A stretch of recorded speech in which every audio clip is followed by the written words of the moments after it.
We know those strikes are continuing and the costs are mounting. Defense analysts are saying that the Pentagon could be burning through $100 million a day for all of this. This is our share of the cost. Republican Congressman Ron Paul of Texas, who says why? He's had enough of it. He joins us on the phone. So, Congressman, you would stop this now or what?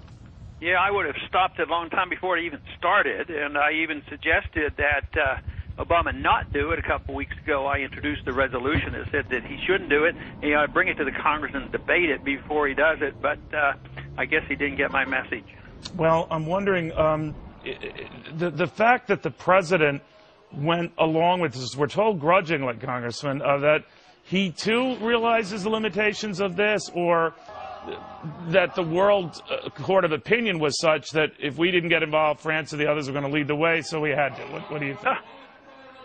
Well, you know, that's even worse. If he knows that it wasn't the right thing to do and leaned against it and then was coerced into doing it because he didn't want France to get credit for it. Well, that I don't know. To be fair, Conor, that I don't know. I'm just reading it from the weekend event. Well, anyway.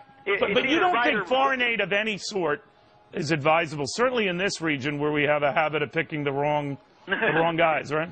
Yeah, I think foreign aid ought to be voluntary. When you like a country and they need some help, you can send them a check. But I don't think I should, as a legislator, take money from you and pick and choose the different factions around the world. Look at what they've taken from us, taken from the citizens in the last 40 years and given Mubarak $70 billion. I don't think that's wise expenditure, especially what it's led to is this financial crisis. And now what are we doing? We're in this crisis.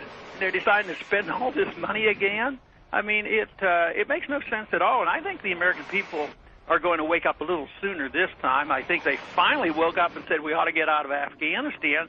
But here we can't get them out of Afghanistan. Now they're getting ready to put us into Libya. Now, you had argued not too long ago, Congressman, that it's a slippery slope when you decide how and why you get into a country or a conflict. And in this case, to rescue people from just a brutal ruler, you got to do that for all the people in the region who might be feeling similarly, shunned. So Bahrain would come to mind, Yemen would come to mind, and of course Iran would come to mind, right? Right, and it's pure hypocrisy, and I think the people see through this. If it's a friendly dictator who's doing the harm to their people, we ignore it.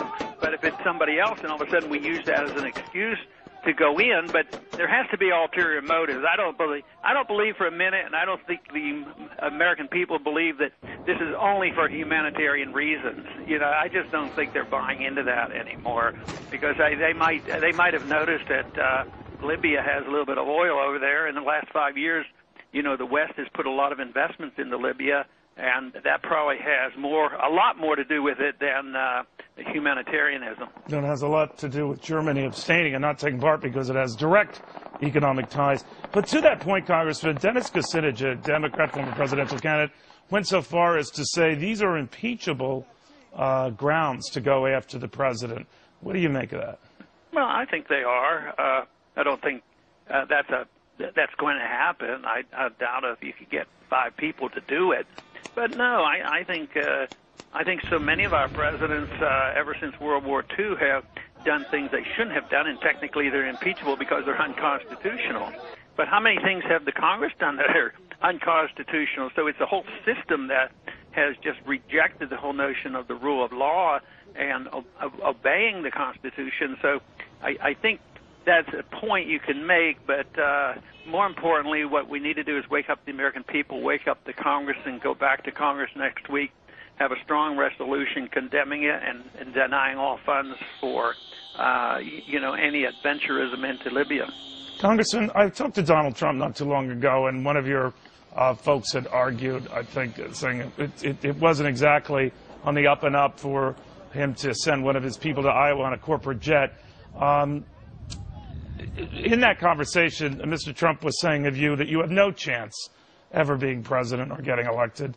What do you think of that? Well, I wouldn't bet I have overwhelming chances, but, I've often said, and I said this when I first ran for Congress, it's a little bit risky putting your name on the ballot because you might get elected. So, yes, if you put your name down, you might get elected. Right. But, I think a good answer to that, and this is not an original from me, they said, I never believed Obama would ever be our president either. Do you think Donald Trump could ever be president? Yeah, I think that it might be that he could, if he has the money, when the money talks in this country. If he puts his name on the ballot and spends all his money, who knows what could happen. Well, you had a way of raising a lot of money, $5, $10, $20 at a time. You had a great deal of support in this California straw poll I'm looking at. Lo and behold, you're up top of everybody. You going to run? I don't know. I keep wondering about it. I don't know whether those polls are exactly revealing the real nature of what's going on. Well, but who cares? Who cares? I mean, I'd I'd rather be on top than on bottom in a poll like that. Boy, that's for sure. But how did Trump come out on that poll? Oh, very touche. Rand Paul, your son, the senator, had indicated that maybe if you weren't interested in running, the quote exactly here, the only decision I made is I won't run against my dad. So is one or the other of you going to run?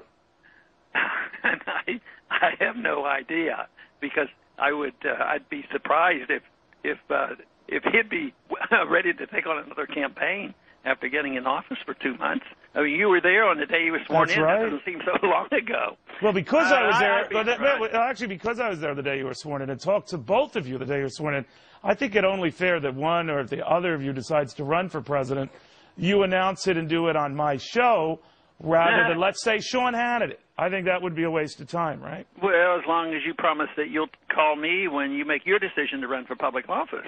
Oh, you're coming right back fast and furious. All right. Ron Paul, thank you very, very much. You always answer every single question. Always appreciated. All right, Neil. The congressman, who knows what in the next few weeks, months, year?